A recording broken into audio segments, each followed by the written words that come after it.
Parafatologia, página 2, quinta linha. Qual o sentido que o Verbettol quis expressar com o termo quisilas retroseriogênicas? Já que pelo dicionário quisila pode significar versão espontânea, gratuita e racional, bem como aborrecimento e conflito de interesses, rixas, pendências. Poderia nos detalhar esse termo? A ideia é exatamente esse interesse, essa aversão, ela é uma tendência que está se manifestando. Por que determinada pessoa tem uma aversão espontânea com relação à outra? Então isso pode denunciar vamos dizer, um imbróglio, uma dificuldade, uma interprisão do passado, um trauma do próprio passado. Essa quisila, ela pode ser unilateral, quer dizer, só uma pessoa manifesta com relação à outra, ou pode ser de ambas as partes, de mão dupla.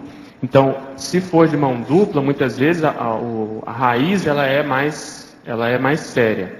Eu sempre lembro do filme Os Duelistas, em que ali demonstra muito bem dois atores ou dois personagens que ficam se pegando anos e anos, o filme inteiro, e a próxima vida dessas personalidades com certeza vai ter algum desfecho. Ou seja, essa vida anterior vai ter um papel muito, muito sério. Será que eles vão vir como irmãos, como gêmeos? Um vai ser pai do outro? O que será que vai acontecer para melhorar essa relação? Ou eles vão apresentar essa quisila? Qual é? Os Duelistas. É isso. Ele é muito sério nesse sentido, né? Então essa expressão está usada nesse sentido, para a gente começar a estudar e não fugir das aversões espontâneas. Isso acontece nas melhores famílias. O ideal é justamente você tentar, nessa atual existência, nessa nova oportunidade, melhorar essa relação de modo autêntico, espontâneo, tentando ver justamente qual foi a raiz. Se nós temos mais ou menos culpa naquele cartório ali específico, né, naquela pinimba ali.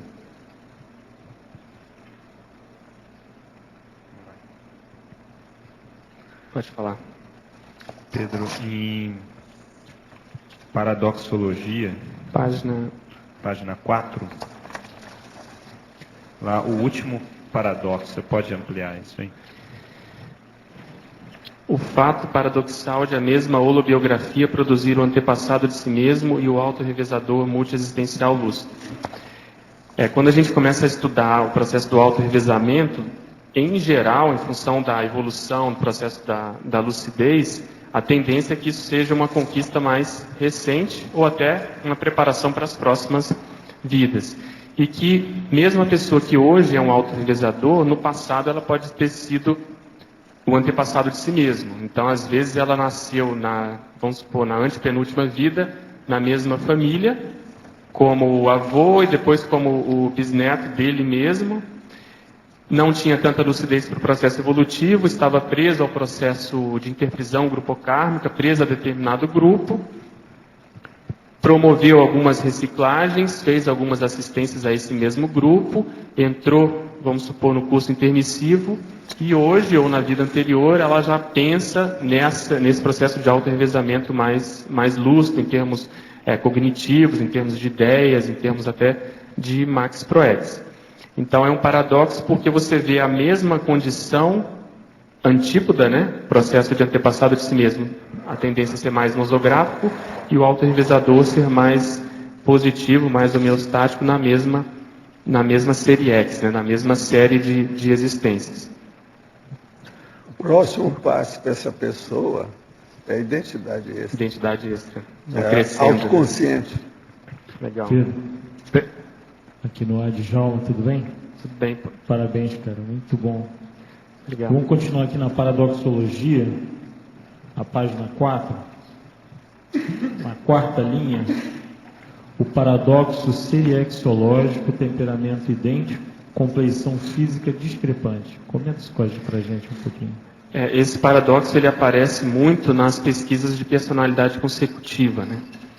Principalmente naquelas biografias em que o saldo, muitas vezes, da utilização do soma na vida anterior não foi muito adequado, a pessoa tinha um soma, uma compleição, às vezes forte, uma estatura alta, chamava atenção, uma força presencial muito intensa, e em função, muitas vezes, do contexto da época, do uso desse soma, ela vem numa vida atual, mais recente, sem tanta expressividade em termos somáticos. Então, às vezes a pessoa é mais mirrada, ela nasce ou com uma genética, ou com os pais, em que não proporcionam uma genética muito favorável ao passado, ao mesmo passado dela, e que no fim isso tudo é muito positivo justamente para ela ou repensar, refletir, ou rever justamente o uso que ela tem com o soma. Então a valorização do soma acontece de modo muito marcante. Além disso, e outra coisa que é um paradoxo é porque é a mesma consciência, você vai ver que é o mesmo temperamento, mas o soma mudou completamente. E até um parênteses, que o professor Valdo sempre comenta que é muito difícil você fazer as pesquisas retrocognitivas baseado apenas na aparência física, justamente em função dessas mudanças que acontecem em termos genéticos e por aí vai. Outra situação que entra dentro disso é a condição, muitas vezes, da própria priorização.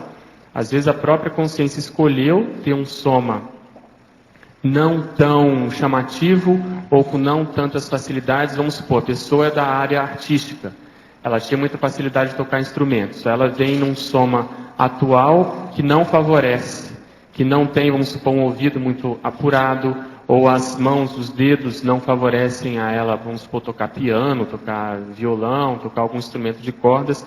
Então, e essas condições também acontecem, às vezes, em função da própria escolha da consciência. Ela está lúcida, é uma salvaguarda proexológica para ela não repetir situações, condições que ela eventualmente já queira abrir mão, né?